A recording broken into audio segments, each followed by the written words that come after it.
Brasil de Fato Entrevista. Olá, começa agora mais um Brasil de Fato Entrevista. Hoje a nossa conversa é com o advogado Fernando Augusto Fernandes. Ele acaba de lançar um dos livros mais potentes sobre os meandros do Poder Judiciário, A Geopolítica da Intervenção. No livro, ele denuncia a submissão das instituições a interesses externos e desnuda a visão de mundo dos principais nomes da Operação Lava Jato. Fernandes, que defendeu investigados em diferentes fases da operação, acredita que não é possível falar da Lava Jato sem debater religião. Ele também defende que o enfraquecimento das forças-tarefa e a saída de Moro do governo não significam o fim do lavajatismo. Confira. Submissão a interesses externos. Eu diria que a questão da intervenção americana, através do DEA, do Departamento de Entorpecente americano, na Polícia Federal, como tem certo distanciamento já em relação ao tempo que nós não temos ainda dessa fase dos juízes, ali é gritante. Quer dizer, provas através de CPI, de dinheiro para a Polícia Federal. Não é uma jabuticaba brasileira, porque, de fato, é uma estrutura criada pelos Estados Unidos, que não está só no Brasil, mas na América Latina, colocado milhões para doutrinação dos policiais, compra de passagens, compra de mesmo dinheiro para operações, comprovado com inclusive, entrevista de agentes da CIA. Quer dizer, é gritante a questão. É escandalosa a questão. Né? E são coisas que vão se perdendo, né? Que nós vamos esquecendo. São peças do quebra-cabeça que estão por aí, mas que encaixá-los e fazer essa sequência é fundamental para compreender. Quer dizer, não são coisas criadas. Eu digo o seguinte, o livro não é a teoria da conspiração. O livro demonstra cabalmente essa interferência ao qual nós não podemos ser inocentes. A Polícia Federal brasileira está em larga escala influenciada e comandada pelos Estados Unidos. Agora, é preciso entender a profundidade da doutrinação americana. E veja, no primeiro momento da doutrina de segurança nacional, você tem golpes militares na América Latina inteira. No segundo momento, nós temos a intervenção dos Estados Unidos, Colômbia, Bolívia, e o seguinte, uma clara influência sobre os nossos policiais federais, gastando milhões para levar policiais, doutrinar policiais. E aí o seguinte, aí a compreensão de uma nova fase de intervenção dos Estados Unidos, que, na verdade, nós dissemos aqui no Brasil várias vezes, né? Agora não é preciso tanque na rua, você pode ter uma ditadura do judiciário. Quer dizer, então, assim, como isso se faz? Primeiro, é compreender o seguinte, que a Constituição de 88, aquele lindo momento da Constituição de 88, no qual nós temos os índios, os trabalhadores, quer dizer, o nascimento da nossa república, de fato, mais do que renascimento, o nascimento, um momento lindo, na verdade, como nós tivemos ali, em meio desse momento de oxigenação, um poder que se estruturou para não se democratizar. E esse poder é o poder judiciário ali acoplado ao Ministério Público. As garantias que foram dadas aos membros do Judiciário e do Ministério Público, que seriam bem-vindas para que eles pudessem exercer um papel de distribuição da justiça, na verdade, faz com que o Judiciário seja o poder que menos se democratiza. São quadros formados por uma ideologia clara que vão exercer um papel de poder. E aí o seguinte, e nesse papel de poder, uma descoberta americana de que eles estavam, para conseguir gerar uma nova fase de intervenção, doutrinar os nossos juízes. Depois dos militares, depois dos dos policiais federais, dos nossos juízes e procuradores. E aí vem o projeto Pontes, os documentos vazados pelo Wikileaks. Quer dizer, autonomia é algo, vamos dizer, ilusório. É tal qual falar em liberdade de imprensa sem ler Bourdieu e entender que a liberdade de imprensa é um mito quando se fala nos poderes dos anunciantes ou dos donos desse veículo de comunicação. A nossa autonomia do Poder Judiciário se mostrou muito curta quando ela é altamente manipulada ideologicamente por poderes externos que eles não compreendem. Evidente que o Sérgio Moro e o Dallagnol não compreenderam que estão sendo objeto de condução americana, porque isso é feito de uma maneira havendo ideológica de pautas. Eles acreditavam que estavam fazendo algo pelo Brasil republicano e que prendendo Lula seria grande coisa. Evidente que eles não tinham consciência de que estavam sendo vendidos. Tinham consciência das ilegalidades. E o seguinte, os policiais federais, a mesma coisa.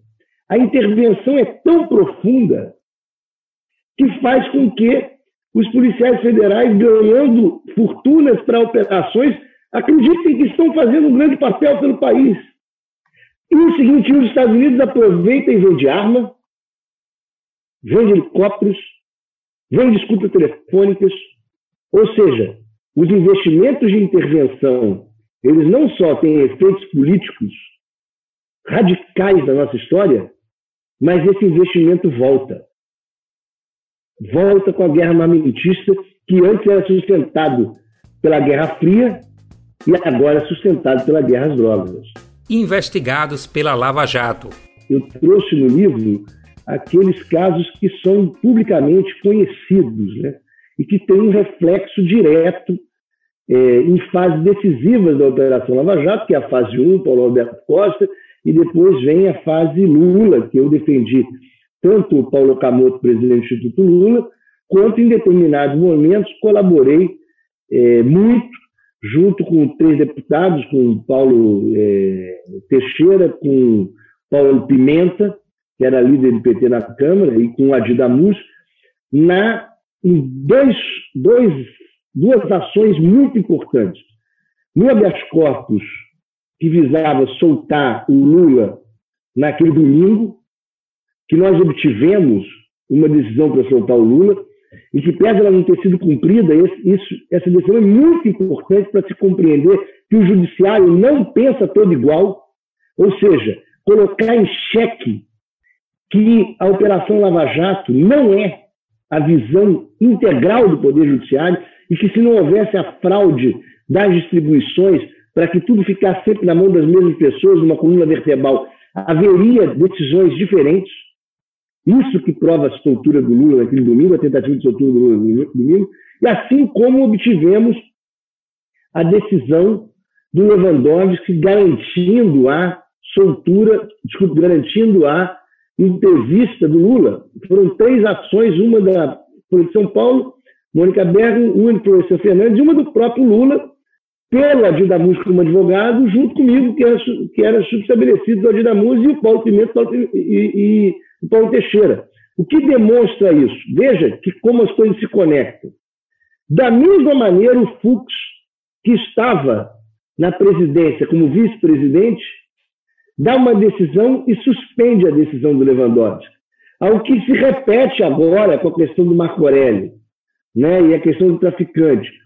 Então, é preciso compreender como que os autoritarismos vão se repetindo. E naquela questão do Lula lá no Rio Grande do Sul, naquele domingo, o presidente do TRF dá uma decisão suspendendo. Ou seja, presidentes de tribunal sendo autoritários para exercer poderes que não têm. Essas coisas se conectam todas, né? Você está acompanhando a conversa com o advogado Fernando Augusto Fernandes, autor do livro A Geopolítica da Intervenção, obra que denuncia casos da Operação Lava Jato. O nosso entrevistado já falou sobre a submissão da Lava Jato a interesses externos e a situação de investigados pela operação, O tema agora é Condenação de Otton Pinheiro.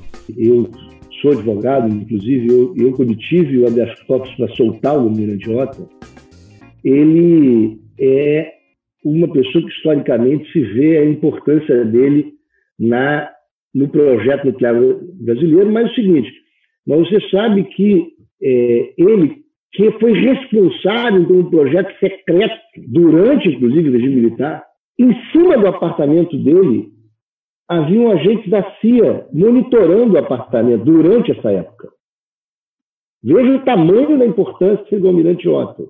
E o seguinte, o almirante Otton, ele acompanhou o Lula e o Jobim à ONU,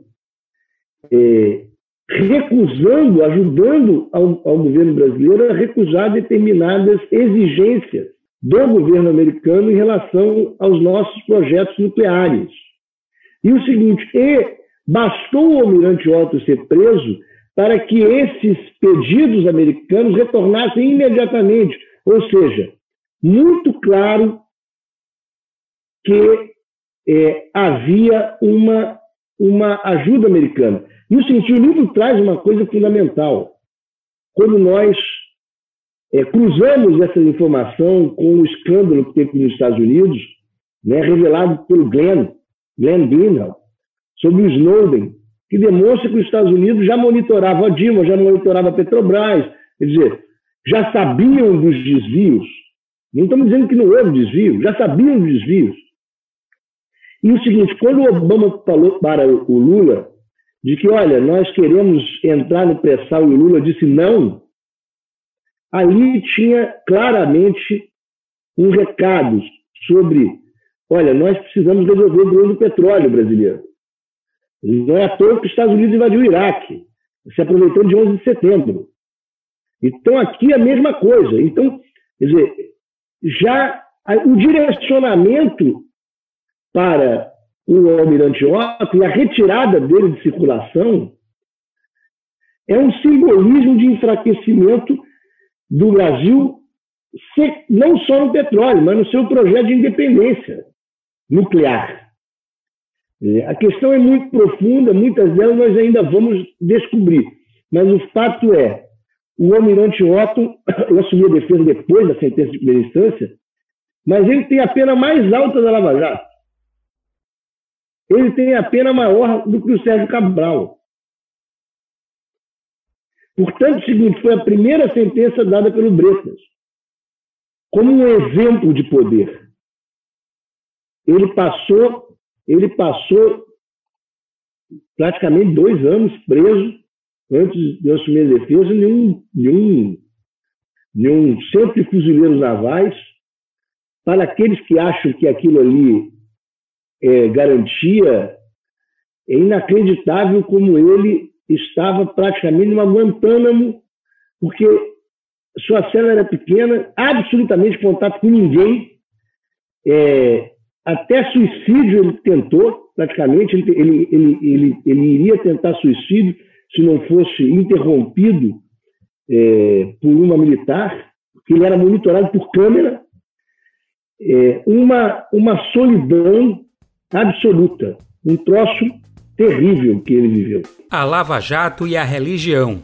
O catolicismo do Sérgio Moro, ele é o que a professora Gislaine Neder, e eu analiso isso também naquele livro anterior chamado Poder e Saber, a Ideologia e Campo Jurídico, como que o catolicismo tem uma faceta que é o catolicismo ilustrado. É um rebuscamento do catolicismo, como se você escondesse o inquisitorial. Como a violência vem, e aí se coloca também a violência contra a mulher, como a violência vem sempre com eu te amo. Eu bato, mas eu te amo. Eu bato, mas você tem que compreender que eu te amo. Como essas coisas se conectam com a religião, né, com o poder religioso. E esse catolicismo ilustrado, ele tem sempre a faceta do fingimento. E nesse fingimento é onde eu conecto o fingimento do Sérgio Moro. O Sérgio Moro, que é um católico ilustrado, Ele finge que não vaza à imprensa, mas vaza, como ele mesmo diz, vaza com peneira, certo? Ele finge-se modesto, não dando entrevistas durante todo o tempo da operação, mas, de fato, ele curtia a sua imagem de super-homem.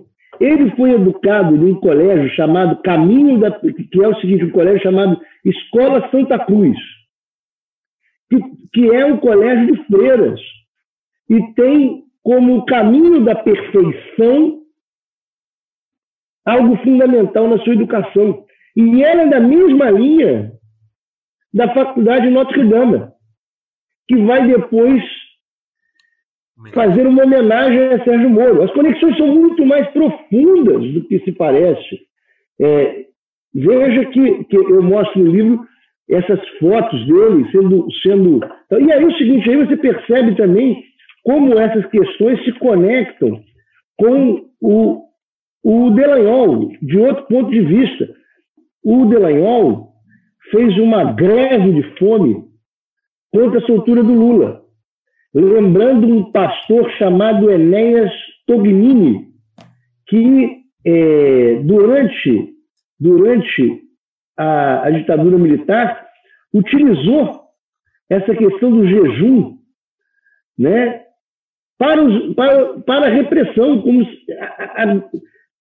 arregimentando pessoas. E como se difere o Dallagnol, eu coloco aqui, de um outro grande religioso, pastor, né, evangélico, que é o Martin Luther King, que é incomparável. Ou seja, como a utilização da religião para os fins da repressão, para os fins de criar permanências históricas de longa duração que nos desviem da democratização. Fim do lavajatismo? Não é página virada.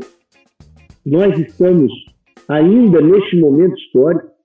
Ela sofre, sim, uma perda de prestígio, em especial em relação ao seu conflito com o bolsonarismo, né? Só que é preciso compreender, quer dizer, que o Moro representa um tipo de repressão e intervenção mais rebuscado, mais admissível para a classe dominante do que representa o bolsonarismo, que só foi admitido pela classe dominante por um momento o antipetismo. O antipetismo elegeu o bolsonarismo. Veja que coisa interessante. Quando o Bretas vai interrogar o ex-presidente Lula, em determinado momento ele diz: presidente, eu votei em você, eu estive na campanha. Será que ele é outro Bretas ou ele é o mesmo? De fato, ele é o mesmo, porque nós não compreendemos o seguinte, que em certo momento, determinada visão da esquerda se aproxima com a direita quando falamos de direito penal. Agora que nós começamos a despertar, a esquerda começou a despertar porque viu o ex-presidente Lula ser preso, porque está vendo os movimentos sociais serem criminalizados. Mas o seguinte, mas a lei antiterrorismo foi aprovada durante o governo Dilma. Toda a legislação que levou o Lula para a cadeia foi aprovada durante o governo Dilma e Lula, que quando o PT assumiu, precisava entender o seguinte: a criminalização secundária, como diz o Zaffaroni, quer dizer, a lei é uma coisa, mas a efetividade da criminalização ela serve seletivamente, ou seja, selecionaram o PT. Da mesma maneira que a lei de terrorismo seleciona os movimentos sociais. Ou seja, compreender que nessa chave nós precisamos desmontar as estruturas radicais de direito penal e criar um direito penal garantista, sirva para o Aécio, sirva para os de direita e sirva para nós. Os ataques, por exemplo, ao Supremo Tribunal Federal como instituição, elas partem da direita, do bolsonarismo. Nós não podemos cair no mesmo discurso. Olha o perigo da questão anticorrupção, da questão do Supremo, quer dizer, nós não podemos cair no mesmo discurso de desqualificação das instituições, porque isso é o limítrofe para nós piorarmos o nosso sistema. Não acabou a Lava Jato.